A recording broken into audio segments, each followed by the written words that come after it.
It is the Behind the Book sports betting show. Gill Alexander from the Vegas Stats and Information Network. The star of the show, Jay Rood, Vice President, Race and Sports, MGM Resorts International. Behind the Book, as always, brought to you by Play MGM. How you doing, Jay? I'm doing great. How are you doing? I am doing well. It is a spectacular weekend in college football. 3 games. Every weekend is spectacular in college football right now. The playoffs going to mess up the regular season, right? That's you kind of got these quarterfinals that are sort of unfolding organically, as they say. Absolutely. Elimination games, de facto elimination games. 3 games in college football. First time since 2002 that we have 3 games with 2 top 10 contenders in them. 7 games with top 25 teams in them. Now that we have the second week of the college football playoff rankings, we're going to start it out with the best one. Which they still got wrong. You think they got it wrong? Oh, because there's no Vegas guy in there. No Vegas guy, and they still got the wrong team in #1 slot. Jay's Crusade. We're going to talk about Notre Dame, Miami, though. That's the one we're going to talk about, as well as 3 NFL games. That's what we do each and every week. Minnesota at Washington, Dallas at Atlanta, and, of course, the Sunday night game as well, New England at Denver. And then we're going to separate the pretenders from the contenders. What's a pass? What's a play on college football futures? Ready to do this? Let's do it. Let's do it. It's Behind the Book.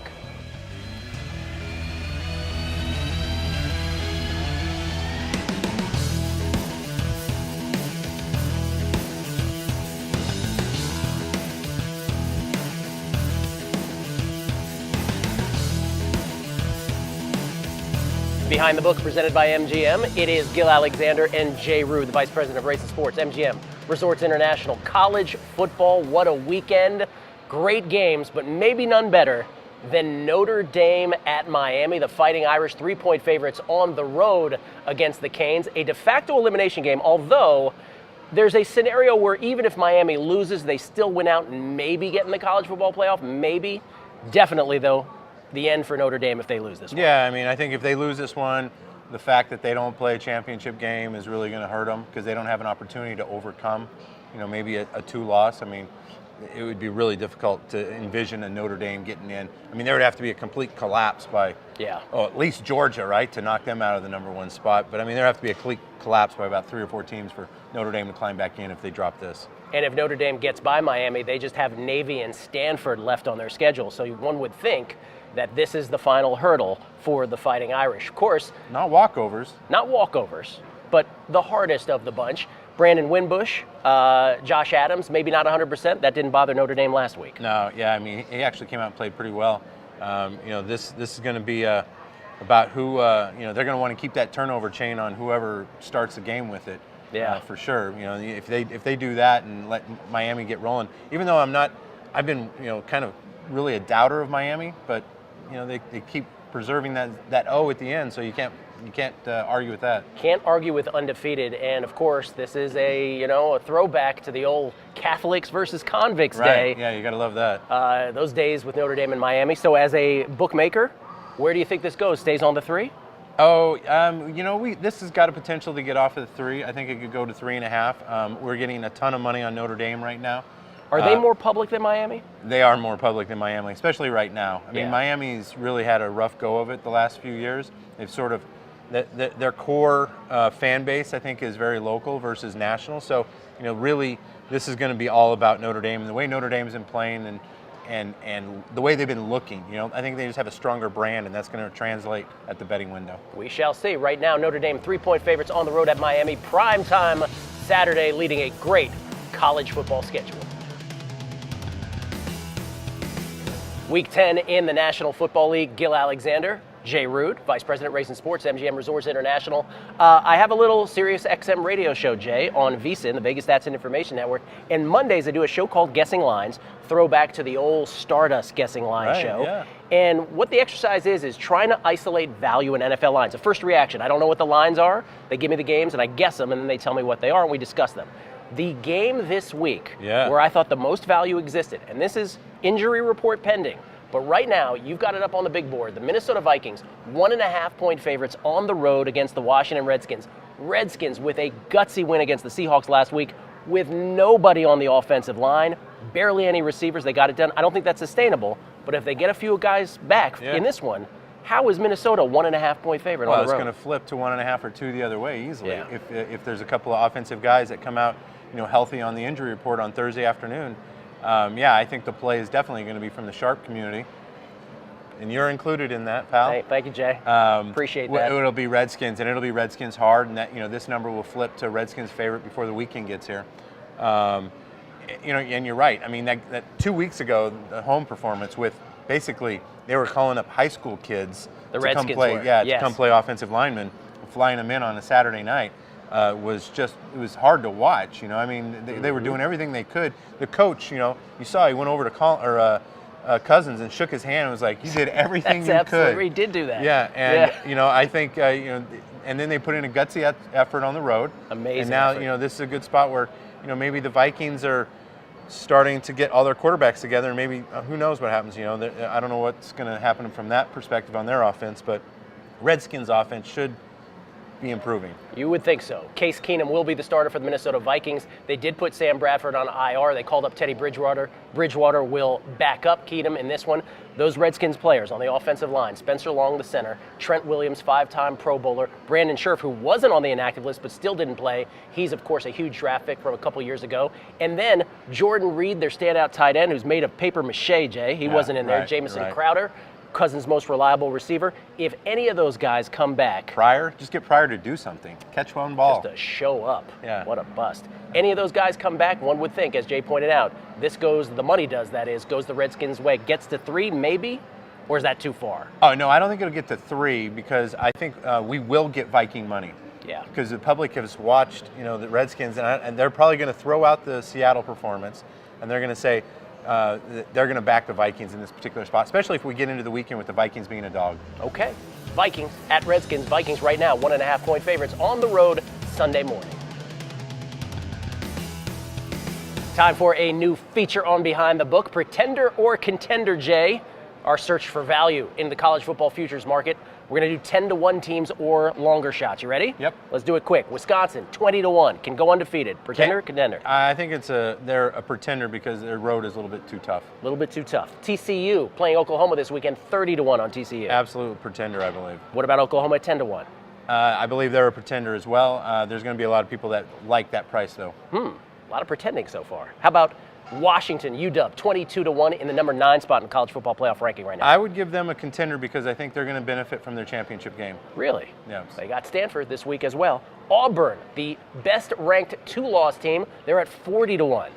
I think the value there is too hard to pass up because they've got the opportunity to maybe control their own destiny by knocking off Alabama and maybe pole vaulting ahead of anybody else. Auburn would have to go through a Georgia, Alabama, Georgia gauntlet to cash the 40-1. But could be value. Could be.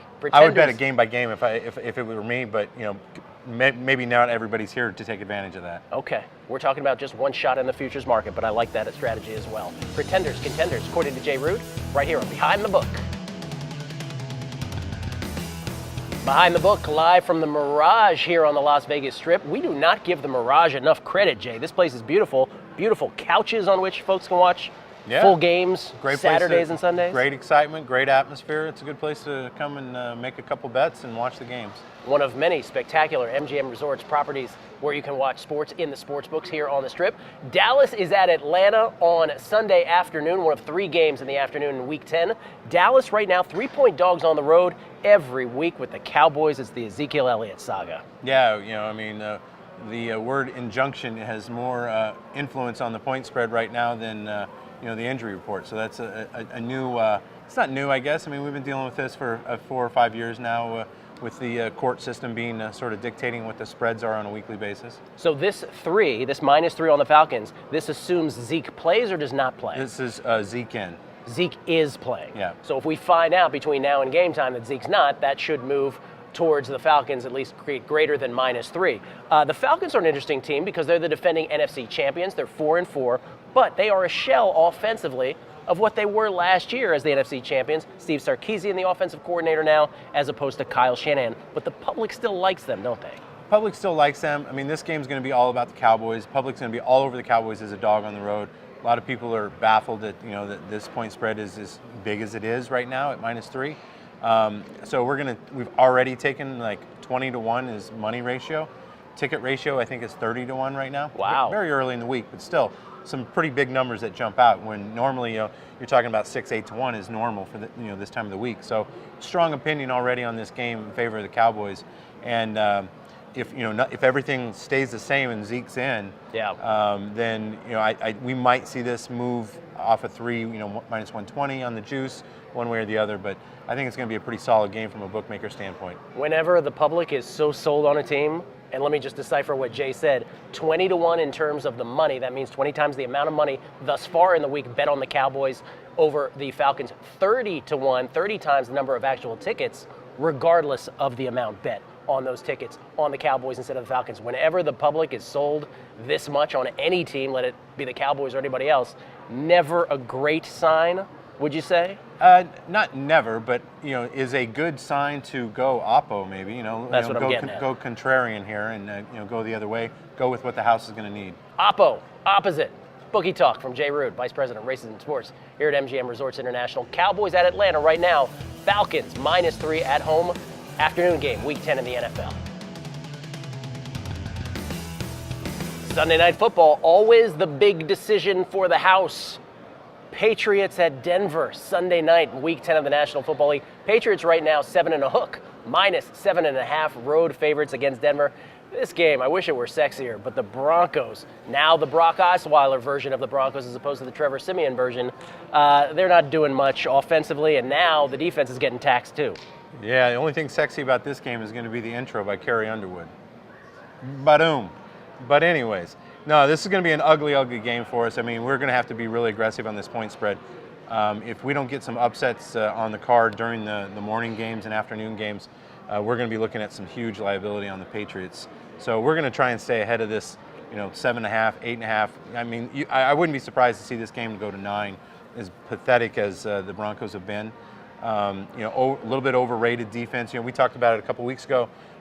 What teams are do we really need to adjust some power rankings to, and what and which teams do we need to bring down? And I've been saying that maybe we were giving the Broncos a little too much credit, and it's influencing our betting line. So this is one of those ones where we're going to be very aggressive on this. When you see the schedule as a bookmaker and you see Patriots on Monday night at Denver, when you first lay eyes on it the previous week, I'm guessing you don't look that far in advance or that keen. But when you see that, you must immediately go, oh no, we are going to need the Broncos so bad in this game. Well, I mean, not knowing that they were going to be this bad. Yeah, I'm just saying last week. Yeah, a couple weeks ago. You kind of look at this pockets of what games you're really going to need. That's going to make your day. And there's usually 3 or 4 games that are really going to make your day because they don't bet the whole card up and down equally. So, and that's part of my job is we try and manage the decisions a little bit more than the point spread, and this is going to be a massive decision. Massive decision, and the Broncos, 4th worst red zone touchdown percentage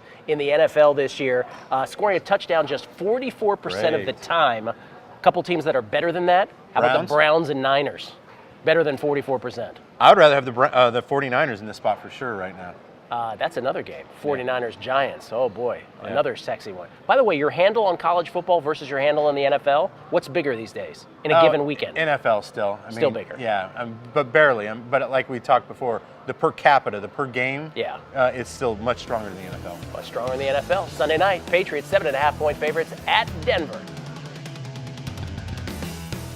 Don't forget, when you come down to the Las Vegas Strip, maybe to the Mirage, maybe to the Aria, MGM Grand, any of the wonderful MGM Resorts International Sportsbooks, get the Play MGM app, the best way to place all your sports bets. Avoid the lines, big lines on college football Saturdays and Week 10 in the NFL. Get the app, bet at your convenience, in the book, in your room, wherever you might be. That's the way to play it these days. It's 2017, for God's sakes. Coming up, what Jay's looking at this week. But first, my stats of the week that I'm looking at. We talked about these two teams already, Jay. The Atlanta Falcons, their offense has scored more than 30 points just one time thus far this season. That was way back in week 2. Wow. That's a point total, 30 points a game, that they eclipsed a league high 10 times last season when Kyle Shanahan was their offensive coordinator. I would be willing to guess that they probably did it 6 times in the first half last year alone. I'm guessing you're probably right. I wouldn't put a number on it. Do not have verification of whether Jay is right currently. That will be something to watch. watch. The Falcons, again, hosting the Cowboys. They're 3-point favorites. And then the other team, we've already picked on them, the Denver Broncos. Over the course of their 4-game losing streak, their current 4-game losing streak, they've been outscored 124-52 with their defense giving up at least 21 points in each of those 4 games. Can't really blame the defense, as anemic as that offense has been. They've had to stay on the field a long time. Had to stay on the field. And, maybe, Brock Osweiler, gets back in the saddle for a second week. The Brock Osweilers will come out and play really good. He'll look like Peyton Manning. We'll see what happens. Probably not. We're going to need him to do that. Yes. Jay and the book is going to need them to do that, and maybe it's not such a bad idea. As a bettor, to be on Jay's side, though, you'll have to take a big swallow, big gulp, and put your money behind the Denver Broncos in that one, that's for sure. What are you watching this weekend? We're going to be watching the public plays, because the public had a great week last week. They're going to have a good bankroll to come back on it this week. We're going to be looking at those 2 games that we talked about. Obviously, we're going to need the dog in both, so we're going to be very aggressive on the point spreads. But the Steelers as well, laying 10 on the road at the Colts. Coming off a bye, I think that's going to be a really aggressive play for the public. Aggressive play for the public, as you say off camera. The Sharps, not too eager to lay the 10. No, we'll but see. I think I can get the Sharps to take the Colts, so I could fade the action a little bit. It depends on how hard it comes in. Jay's looking up at the big board here at the Mirage Sportsbook. Come on down if you're in Las Vegas. Watch games at the Mirage. Beautiful couches. Great way to spend your Saturday watching college football, or Sunday watching the NFL Week 10 this weekend. As always, thanks for watching. It is Behind the Book, brought to you by Play MGM. For the Vice President of Race and Sports at MGM Resorts International, Jay Rood, the bona fide star of this here program. Yeah. I'm Gill Alexander from the Vegas Stats and Information Network. Thank you so much for watching. Good luck with all your bets this weekend.